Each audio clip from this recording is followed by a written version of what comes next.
They gave him the moment. Ara nodded to her advisors, and they all stood and filed quietly out of the room, leaving only Rena, who was asked to stay in case the human had scientific questions, and Tay, the historical advisor, who remained near the door with the stillness of someone accustomed to waiting in archives. The room was quiet. Outside the wide window, the blue planet continued its slow turn in the dark, indifferent and unhurried. Kang sat with his hands flat on the table and stared at nothing in particular. He was not falling apart. That was the first thing Rena noticed when she studied him carefully. She had expected some version of collapse, disbelief, denial, visible distress. She had prepared a small set of responses for each of those possibilities, the way a careful scientist prepares for expected outcomes. But Kang was not collapsing. He was thinking. She could see it in the way his eyes moved, tracing slow lines across the middle distance. He was running through things, processing them in sequence, one after another, the way a person methodically checks a list. After about 4 minutes of silence, he spoke. "All of human history," he said, not dramatically, just quietly, the way you say a thing when you're still in the process of understanding it.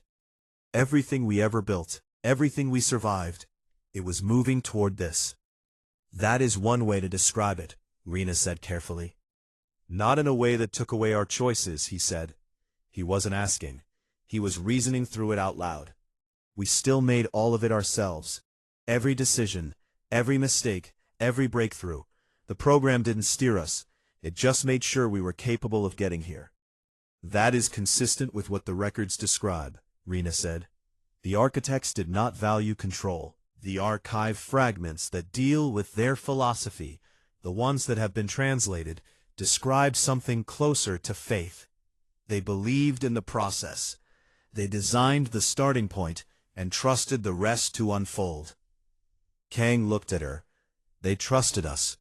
They trusted what you would become, Rena said. 60 million years ago, you were not much more than a chemical possibility, and they looked at that possibility and decided it was worth the wait. He sat with that for a moment.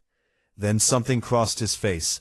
Not sadness, not pride, something quieter than both, something like weight. The weight of understanding a thing that was too large to hold all at once, and having to carry it anyway.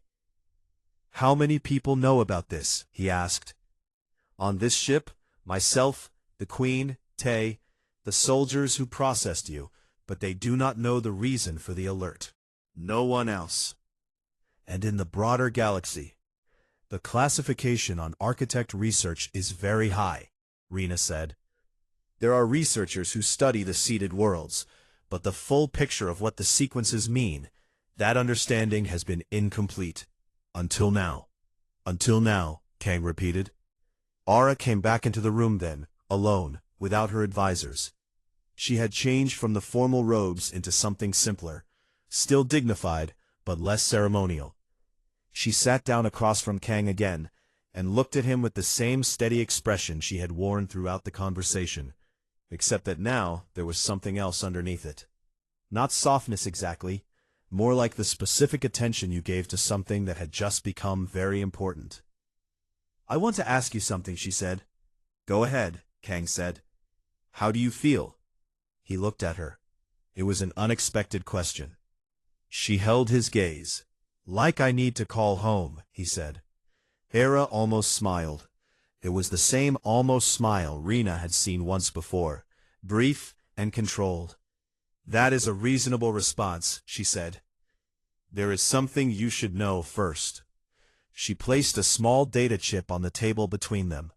"The Interstellar Council," she said. "It is the governing body of the major civilizations in this region of the galaxy. 41 member civilizations, treaties, trade, conflict resolution, shared research. It has existed for approximately 2,000 years. Kang nodded. "When it was founded," Era said, "the architects of the council, and I use that word in its ordinary sense, not the specific one, built into its structure a permanent seat, a seat that was never meant to be filled by any of the 41 founding members. It was designated for a specific purpose. She nodded toward the data chip. The records are on there, if you want to read them. But the short version is this. The council was built with the understanding that the architect's work would eventually complete.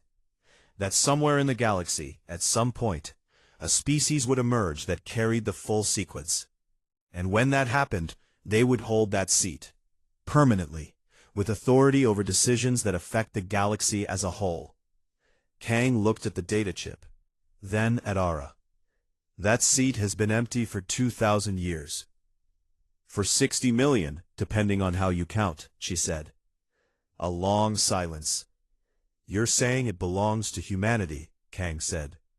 The law says it belongs to the species that completes the sequence, Ara said. You are that species. The legal framework is very old and very clear.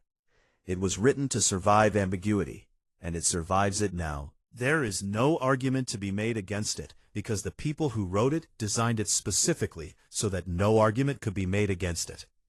Kang looked at the chip again. He didn't pick it up. I'm an envoy, he said, mid-level.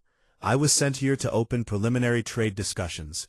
My authority does not extend to accepting a permanent seat on a galactic governing council on behalf of my entire species. No, Ara agreed, it does not. Someone with much more authority than me needs to know about this before any formal steps are taken. Yes, Ara agreed again. And they're going to need proof, real proof. All of it. The archive records, the analysis, the comparison data, the legal documentation, everything Rena has. We will prepare a full package, Ara said. It will take some time, but we will prepare it. And when Earth responds officially, Kang said carefully, I need you to understand that it's going to take time on our end too. Humans are not fast at this kind of thing. There will be committees, there will be debates, there will be people who don't believe it, and people who believe it too much, and people who immediately start arguing about what it means politically. It's going to be messy. Ara looked at him steadily. We have waited 60 million years, she said. We can wait for your committees. Kang looked at her. Something in his face shifted. The weight was still there, but it had settled. It had found a place to sit. Then he reached out and picked up the data chip. He turned it over in his fingers once. Yuna is going to lose her mind, he said quietly. Rena looked at him. Who is Yuna? My director, he said. Back on Earth. She sent me on this mission because it was considered a low-stakes assignment. Good practice for a mid-level envoy. I'm supposed to send her a standard progress report within the next 48 hours. He looked at the chip in his hand. I don't think she's going to like what I have to say. Rena had spent 60 years in Imperial science. She had a very strict relationship with humor. She appreciated it in the abstract, but rarely felt it move through her in a physical way. Right now, however, she felt something that was very close to wanting to laugh. What will you tell her? She asked. Kang set the chip down on the table in front of him. He straightened slightly in his chair. The coffee stain on his jacket caught the amber light of the room. He was still ordinary-looking, still tired around the eyes, still wearing the same unremarkable gray uniform he had arrived in. Nothing about him had changed. He was still exactly what he had been when he stepped into that docking bay and put his hand on a scanner without thinking twice about it. But the data chip was sitting in front of him. The empty seat on the Interstellar Council was waiting. And somewhere in his cells, 60 million years of patient design had finally finished running. I'll tell her we need a bigger budget, he said. Across the table for the first time in a very long time, Queen Ara of the Velthara, 3 centuries old, unbowed by anything the universe had thrown at her, laughed. It was a short sound, and immediately controlled, and she straightened her expression within seconds. But it had happened. Tay, by the door, blinked in visible surprise. Rena stared. Kang looked at the Queen with a faint, tired smile. Then he picked up his ceramic cup, found that it was empty, and looked around the room hopefully. "Any chance I can get a refill?" he asked. Rena moved to the jug without another word. Outside the wide window, the blue planet turned in the dark. The stars held their positions, the way they always did, patient and enormous and old beyond any measurement that meant anything to a living mind.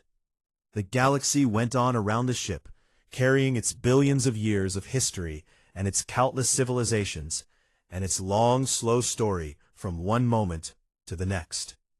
And at a table in a reception hall on a Velthara flagship, a man in a coffee-stained jacket held a data chip that meant his species had finally come home.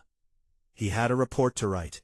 His director was going to be difficult about it. There were going to be meetings he could already feel coming, and arguments he would have to sit through, and paperwork that would probably be longer than anything he had ever filed before. He picked up the refilled cup that Rena set in front of him. He took a slow sip. "All right," he thought. "Let's get to work." They scanned my DNA as a formality. The Queen stared at the results in astonishment. Rena had not slept in 31 hours. She was used to long sessions at her station. Her work often demanded it. But this was different. Usually the long hours came with a clear goal: run the test, analyze the data, write the report. There was always a framework, a structure, a direction. Tonight there was no framework. Tonight she was standing in the middle of results that rewrote everything she thought she knew. And she was doing it alone, in a lab that hummed and blinked with the quiet of deep space outside its walls. She had run the analysis 19 times before telling the Queen. She ran it 6 more times after. Each time, the result was the same. The human's genome was extraordinary, but not in the way a mutation was extraordinary. Mutations were errors, beautiful errors sometimes, productive errors, the engine of evolution itself. But they were always errors, deviations, things that happened by accident and were either selected for or against by the environment. What Rena was seeing in Kang's DNA was not an error. It was not a deviation. It was engineering. Clean, precise, patient engineering that made the most advanced genetic science the Velthara possessed look like a child drawing lines in the dirt. The architect sequences were embedded at every level of his biology.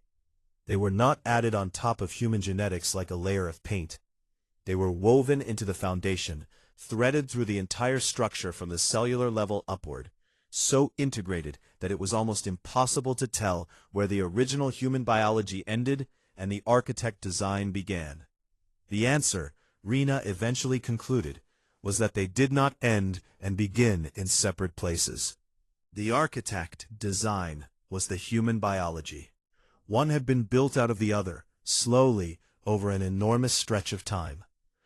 She pulled up the deep archive files, the ones that required 3 levels of clearance and a physical key that she had to retrieve from a sealed storage unit at the back of the lab.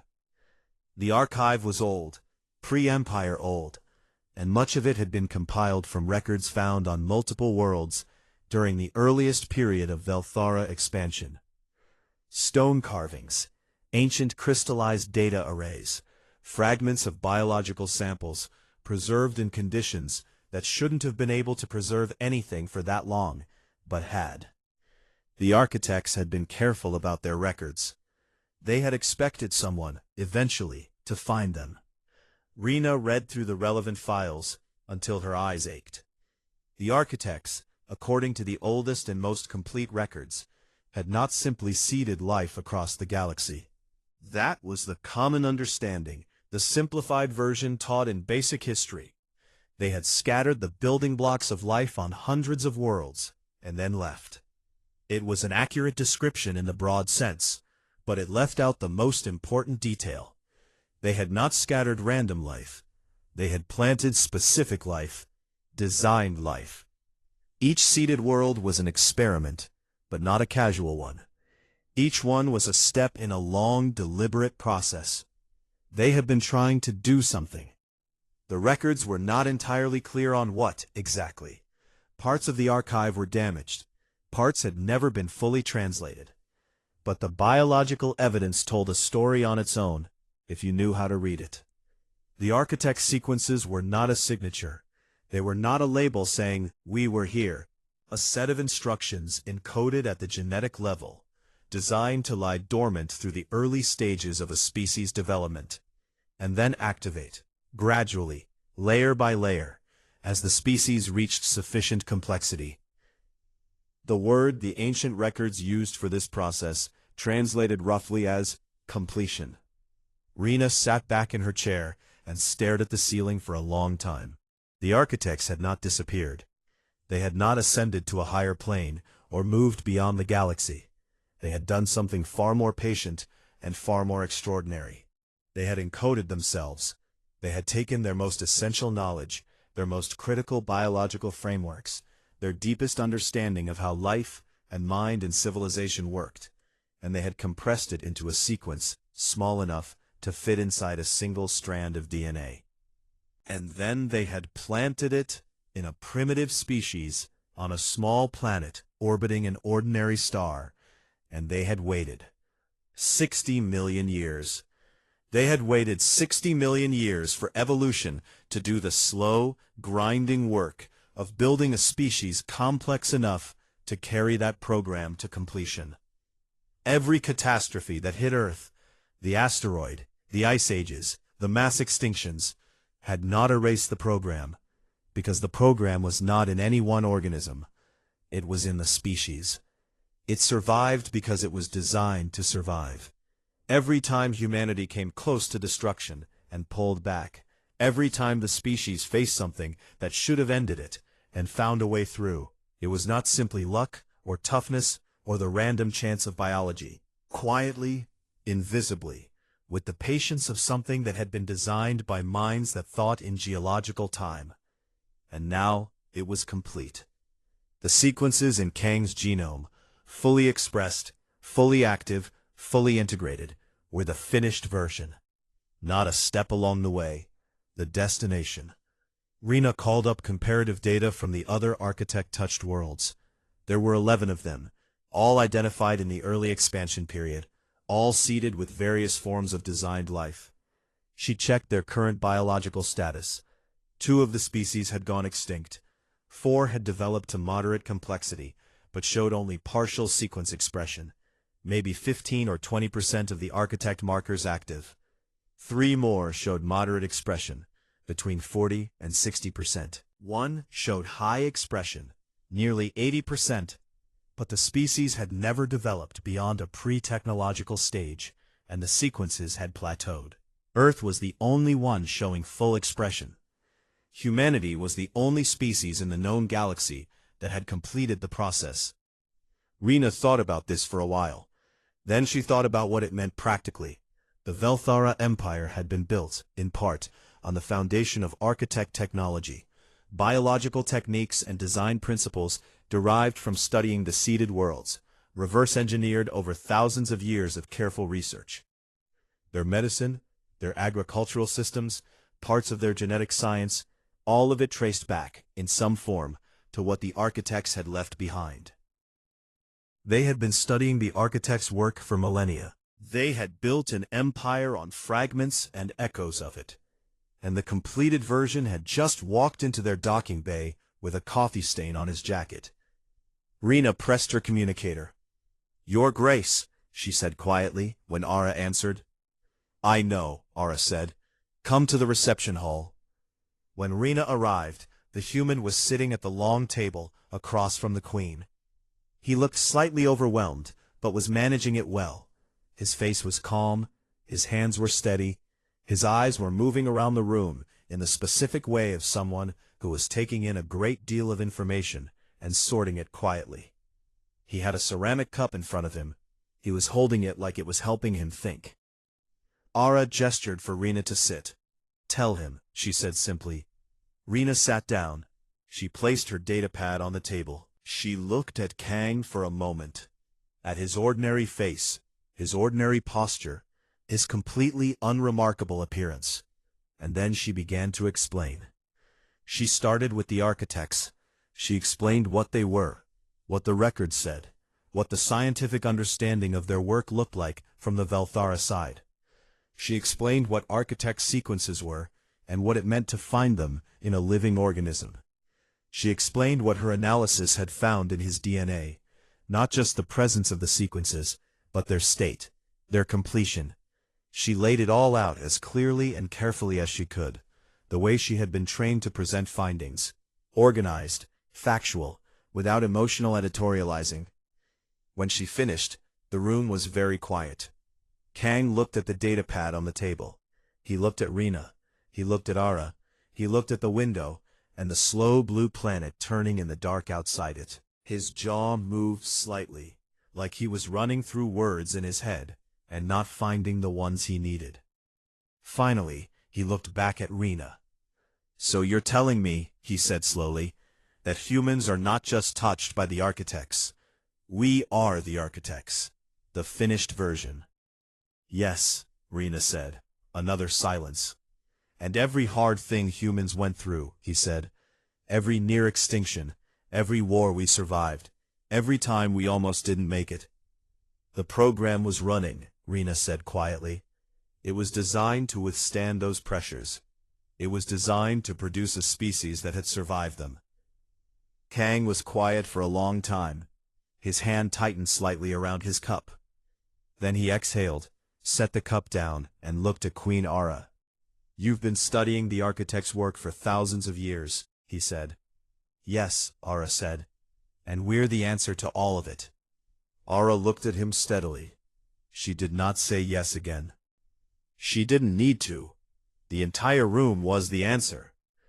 Kang looked down at his own hands. He turned them over once. Then he looked back up. "I need," he said very carefully, "a moment." They scanned my DNA as a formality. The Queen stared at the results in astonishment. The reception hall was nothing like a processing room. Kang noticed this immediately. He had expected to be taken to some kind of interrogation space. A plain room with a table and a chair, and soldiers standing by the door watching him with their pale yellow eyes. That was what you expected when a scanner went red and 8 soldiers sealed the docking bay because of you. That was the logical outcome. Instead, he had been brought here. The hall was large and quiet, and lit with a warm amber light that was completely different from the cold white fluorescence of the rest of the ship. The walls were made of something dark and smooth, not quite stone, not quite metal, and they curved gently upward toward a ceiling so high it was almost lost in shadow. Along one wall, there was a wide window that looked out into open space, and through it Kang could see the edge of a nearby planet, pale blue and ringed with thin white cloud bands, turning slowly in the dark. There was a long table in the center of the room, already set with what appeared to be a modest selection of food and drinks. One of the soldiers who had brought him here had quietly mentioned that the kitchen had prepared items based on Earth dietary profiles. Kang had stood in the doorway for a moment and just looked at everything. Then he had walked in, sat down, and very carefully poured himself something from a ceramic jug that smelled, to his enormous relief, almost exactly like coffee. He had been waiting for about 20 minutes when the doors opened. They came in together, Queen Ara and a group of advisors that Kang counted quickly at 12. He recognized Ara because he had been briefed on her before the mission, and also because she moved differently from everyone else in the room. It wasn't that she was faster or louder. It was the opposite. She was completely still in the way that she moved, as if every step was a decision rather than a habit. She was tall for a Velthara, which meant she was very tall by any standard, and she wore deep blue robes with silver trim at the collar and cuffs. Her pale yellow eyes were fixed on Kang with an expression he couldn't quite read. He stood up. It seemed like the right thing to do. "Please sit," she said. Her command of the common galactic language was excellent, clear, measured, with the faint formal accent that Velthara speakers usually carried.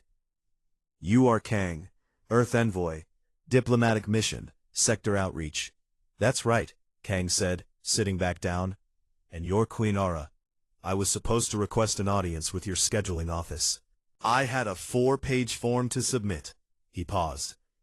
I'm guessing we're skipping the form. One of the advisors near the back of the group looked at the person next to him. Aura's expression didn't change, but something in it shifted slightly. We are skipping the form, she confirmed, and sat down across from him. The 12 advisors arranged themselves around the table. Kang recognized a few of their roles by their attire. There was at least one from the military, 2 from the science division, and one who had the very specific look of someone whose entire job was law. The others he couldn't place. All of them were looking at him, not rudely, not threateningly, but with the kind of careful attention you gave to something rare and unexpected. It was, Kang thought, a little like being a very interesting museum exhibit. Aura folded her hands on the table. I would like to ask you some questions, she said. Not about your mission, about yourself. About humans, all right, Kang said slowly. How old is your civilization? He blinked. That was not the question he had expected. He had expected something about the scanner, or about why he was there. Recorded history goes back about 5,000 or 6,000 years, depending on what you count. Modern human civilization, the kind with cities and writing and organized governments, roughly that long. If you're counting us as a biological species, maybe 300,000 years. Aura nodded. She glanced briefly at one of her advisors, the one Kang would later learn was named Tay, who handled historical records, and then looked back. And before that, your evolutionary history? About 4 million years as a distinct lineage, Kang said. Before that, earlier primates. The full chain goes back around 4 billion years if you count simple life. He watched the room carefully. Nobody seemed surprised by the numbers. They were checking his answers against something. Can I ask what this is about? In a moment, Aura said. Do you know much about your own genetic history? Specifically, gaps, anomalies, unexpected jumps in development? Kang tilted his head.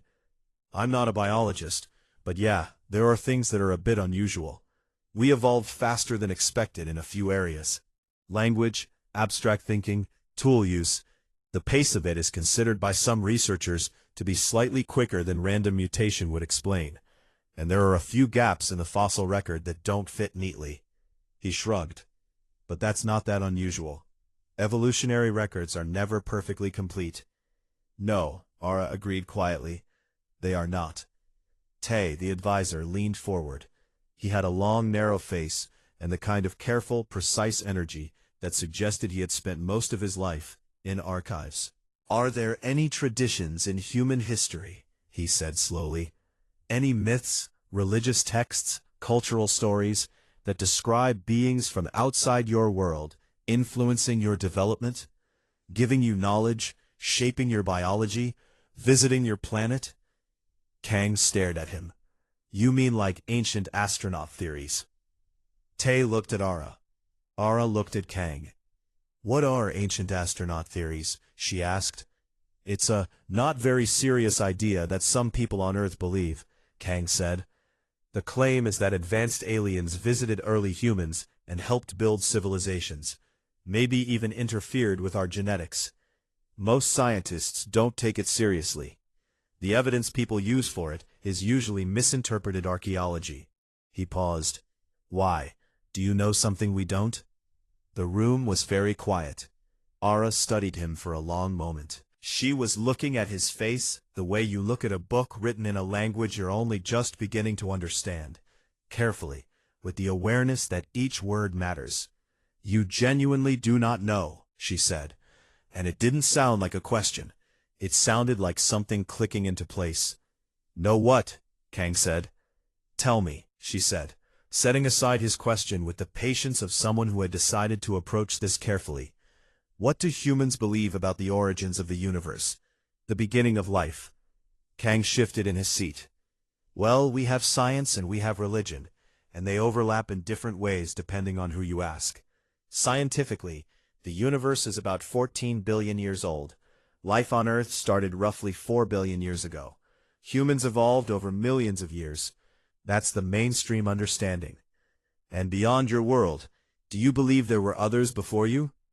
Other civilizations? We assume so, Kang said. The universe is enormous. The probability that we're the first intelligent species is essentially zero. We've been looking for signals from other civilizations for over a century, actually. We haven't found anything, nothing confirmed, but most scientists believe they're out there. Another long silence. One of the advisors near the far end of the table, a woman with a very composed face and a datapad in her hands, looked like she was physically preventing herself from saying something. You have been looking for signals, Ara said. Other civilizations. You have been searching outward. Yes, Kang said. It did not occur to you, Ara said quietly, to look inward. Kang opened his mouth, closed it. He looked around the table at 12 alien faces, all watching him with the same careful, contained expression, like people standing around something fragile, making sure nobody startled it. He picked up his coffee substitute and took a slow sip. Okay, he said. I think I need someone to tell me what's going on. Ara looked at him for a long moment. Then she said, Yes, I think it is time. They scanned my DNA as a formality. The Queen stared at the results in astonishment. Queen Ara had not been surprised by anything in a very long time. She was 312 years old, which by Velthara standards made her experienced but not ancient. She had become queen at the age of 47 after a succession process that had taken 2 years and involved more paperwork than most civilizations produced in a decade. Since then, she had watched empires form and fall apart. She had negotiated peace treaties between species that had been at war for centuries. She had sat in rooms where leaders of dozens of different worlds had tried to impress her, threaten her, deceive her, or beg from her. She had seen all of it. She had learned to respond to nearly everything with the same quiet, controlled calm that her advisors called wisdom and her enemies called coldness. She was simply very, very tired of being surprised and letting it show. She was in the middle of reviewing trade agreements from the outer sectors when her chief geneticist came through the throne room doors without announcing herself first. This by itself was alarming. Rena was not the kind of person who broke protocol. She was precise, careful, and deeply uncomfortable with disorder of any kind. She had worked in the Imperial Science Division for 60 years and had never once entered a room without the correct clearance procedure. She was the sort of person who apologized to furniture when she bumped into it. Seeing her push open the great doors of the throne room without a formal announcement was, for Ara, immediately a signal that something was very wrong. Rena's hands were shaking. She crossed the long stretch of floor between the doors and the throne quickly, not quite running, but not walking either. Her white lab coat was slightly wrinkled, which meant she had been at her station for many hours without leaving. Her eyes were wide, not with panic. Rena was too controlled for panic, but with the specific expression of someone who had done a calculation many times, gotten the same impossible answer every time, and finally accepted that the answer was real. She stopped before the throne. She bowed, quickly, briefly, and then held out a data sheet. Your Grace, she said, I need you to look at this. Ara set down the trade files. She took the data sheet. It was a standard genetic analysis display, the kind her scientists ran on visitors every cycle. She had seen thousands of these over the years. They were always the same. A column of data on the left, a species classification in the upper corner, a green or yellow flag at the bottom depending on whether the scan had passed or flagged anything notable. This one did not have a green or yellow flag.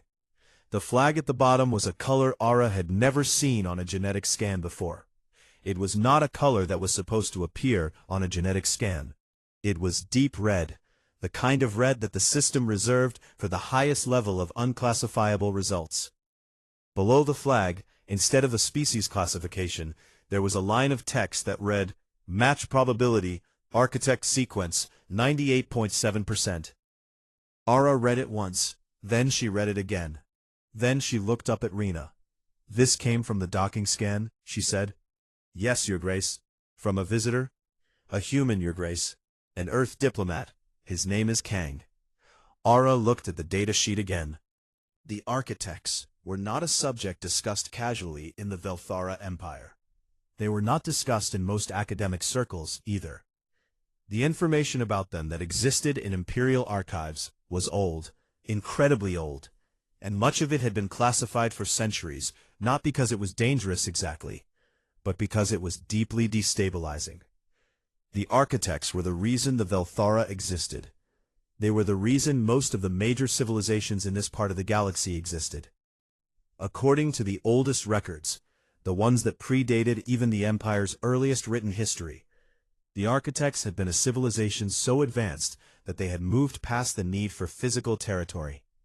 They had not expanded or conquered.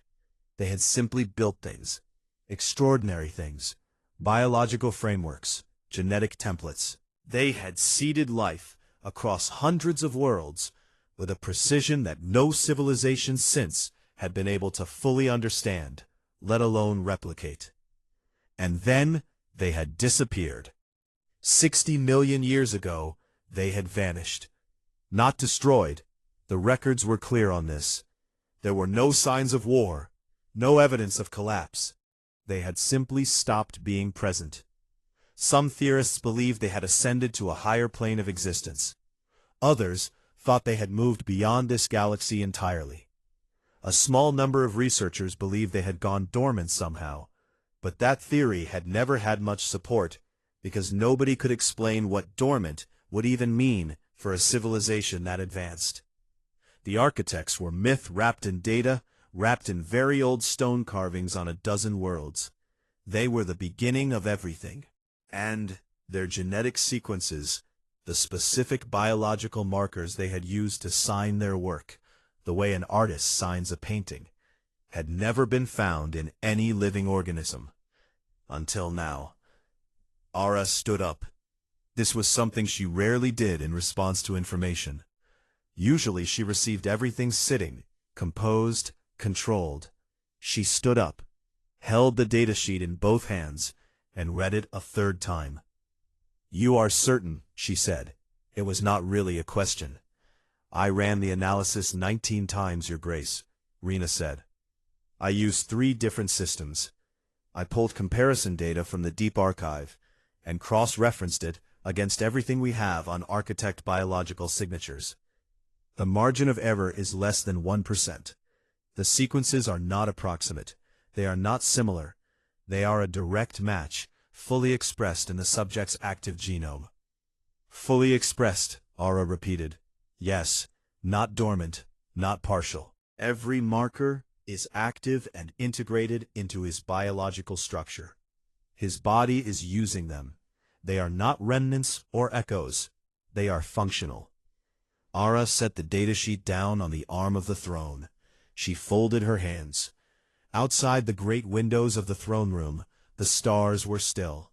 The ship moved through them quietly, the way it always did, carrying its empire on its back through the dark. "Where is he now?" she asked. "Processing room 7. He is being held for secondary screening. He has not been told anything." "He doesn't know?" "He appears to believe it may be a problem with his travel documentation." Ara almost smiled. It was a very small almost. She reached out and pressed the communicator on the arm of her throne. "Tell the processing team to escort our guest to the ambassador reception hall," she said. "Not a holding room, the reception hall. And tell them to treat him well." She paused. "And Rena," she said. Rena, who had started to leave, turned back. "Your Grace? Tell no one else about this. Not yet." Rena nodded once, quickly, and left the room. Ara stood alone in the quiet of the throne room and looked down at the datasheet, still resting on the arm of her chair. 300 years of absolute composure. 300 years of nothing catching her completely off guard. She picked the datasheet back up and stared at it in silence for a long time. The number did not change. The red flag did not disappear. The impossible words at the bottom of the screen remained exactly where they were, patient and certain and world-ending in the quietest possible way. Match probability. Architect sequence. 98.7%. A human. A small, tired-looking human with a coffee stain on his jacket. Era sat back down slowly and began to think about what came next. H1. They scanned my DNA as a formality. The Queen stared at the results in astonishment. P. The docking bay of the Velthara flagship smelled like metal and something burned. It was always like that on these big alien ships. Cold air, sharp light, and the kind of silence that made a person feel very small. The station was one of the largest in the known galaxy. Hundreds of beings passed through it every cycle. Traders, diplomats, soldiers, scientists, creatures of every shape and size, from every corner of the known universe. Most of them were tall, most of them had more limbs than a human, and most of them moved with the kind of confidence that came from belonging somewhere. Kang did not move with that kind of confidence. He stood in the processing line with his hands in his jacket pockets, shifting his weight from one foot to the other. His uniform was the standard Earth diplomatic issue, dark gray, formal enough to be taken seriously, boring enough that nobody looked twice. There was a small coffee stain near the second button on his chest. He had noticed it this morning and told himself it probably wasn't visible. It was visible. He had decided not to care. Around him, the line moved slowly. A Velthara soldier stood at the front of the queue, directing each visitor to one of several scanning stations along the far wall. The soldiers were tall, nearly 3 meters, with smooth gray skin and 4 arms. Their faces were narrow, and their eyes were a pale yellow that caught the light in a way that felt like being watched, even when they weren't looking at you. They wore black armor, with thin blue lines running across the chest and shoulders. They looked serious. They always looked serious.